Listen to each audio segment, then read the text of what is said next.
scrutinizing every inch of Ida's body, when suddenly they are distracted by something that tells them not about our evolutionary story, but about her personal story. Dr. Jens Fransen was analyzing Ida's wrist when he noticed something that suggests she may have suffered an injury in her young life. Suddenly I saw the small fragments of bone and this fine structure on the surface, which is typical for bone. And so it was like a lightning at that moment. And yes. But really here it's really possible to see it, because the bone is in small pieces fused together at the end of the wrist.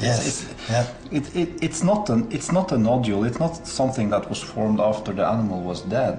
Right. This is something that happened to her while she was still alive. What Jens found in the wrist is it's quite amazing, because it looks like the wrist here is broken and it's partly healed again. And when it healed, it was a lot of new bone forming on top of the joint for the hand. So her right hand was not functioning very well after this accident.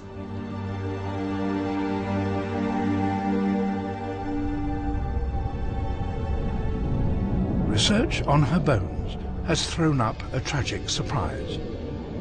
The lump on her right wrist shows that she broke it very badly early in her life. Maybe she was dropped by her mother. The wrist continued to grow, but it was badly deformed. Her hand didn't work well, and the team believes she might not have been able to climb properly. She was probably forced to forage for food on the ground. And tragically for the injured Ida, the volcanic forces that formed the Messel Lake were still active. They played a crucial role in her demise. The still waters of the lake were often covered by a low-lying blanket of gas, a poisonous but undetectable layer of carbon dioxide seeping from the ground. She was thirsty, and so she went to the lake shore and trying to drink there. Not realizing that this was a bad day for her, because at that day there was such a poisonous gas layer which had developed, and so she must have lost immediately consciousness, and then she fell into the water and she drowned. Sinking quickly through the waters, she slid into the mud deep below the surface, where she lay for 47 million years.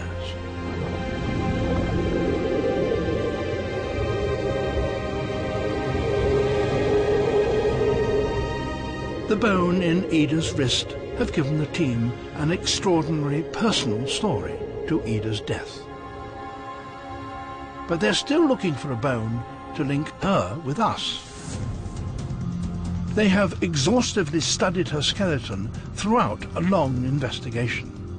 They're hoping she might be linked to our own ancestral line.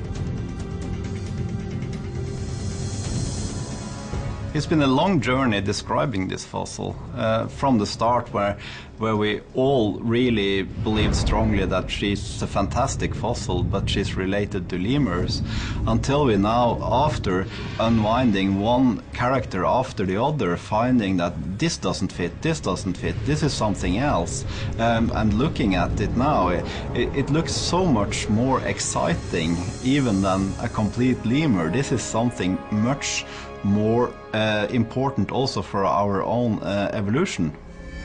Jørn and the team still need to find that one conclusive piece of evidence that will allow them to be sure that she is our relative. It's only after 2 years of work that they make a startling new discovery. Of course, it shows this really well, that this is even shorter. There is a bone in Ida's foot that links her with every person on the planet. It could be the evidence that the first small adaptations towards walking upright happened 47 million years ago. The ankle bone, the so-called talus in the mesoprimate, shows exactly the evidence which we see still in ourselves, in human beings of today. Except that, of course, our bones are much bigger now, but they show the same kind of articulation. Yeah? A tiny bone in her ankle, the talus, is shaped like that of a modern human. It is critical in connecting the leg to the foot and is key for bearing weight. This is crucial in making it possible to walk upright. Its shape is restricted to monkeys, apes, and humans. The lemurs and the other prosimians have a bone of a completely different shape. The shape of this bone tells something about the movement of the foot. And the movement of the foot of primates is quite different in different groups. And this particular shape on the talus bone, it's very, very much like humans. This shaped foot bone makes Ida one of us, our 47-million-year-old relative. We are really dealing with a very, very early root of anthropoids at Meso. Yeah?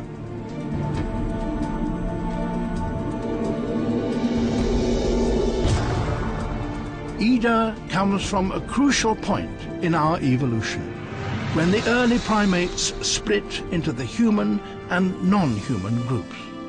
She is a fusion of both. She is a transitional species, a link that is now no longer missing. It tells a part of our evolution that's been hidden so far. It's been hidden because all the other specimens are so incomplete. They're so broken, there's nothing almost to study. And now this wonderful fossil appears, and it makes the story so much easier to tell. And so it's really a dream come true. We could all be descended from Ida. Jörn and his team believe they have discovered our earliest complete primate ancestor. And remarkably, exactly 150 years after Darwin put forward the proposition that human beings were part of the rest of animal life, here at last we have a link which connects us with not only the apes and monkeys, but also with the entire animal kingdom.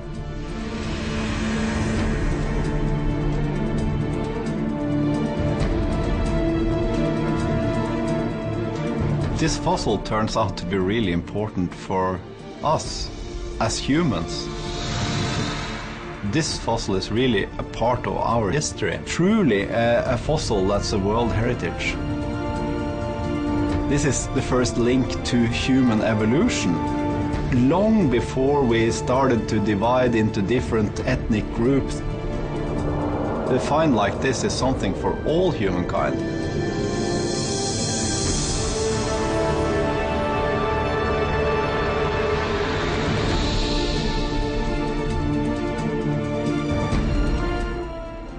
More on the fossil, and to further explore the world of science and nature, go to the website at bbc.co.uk/science.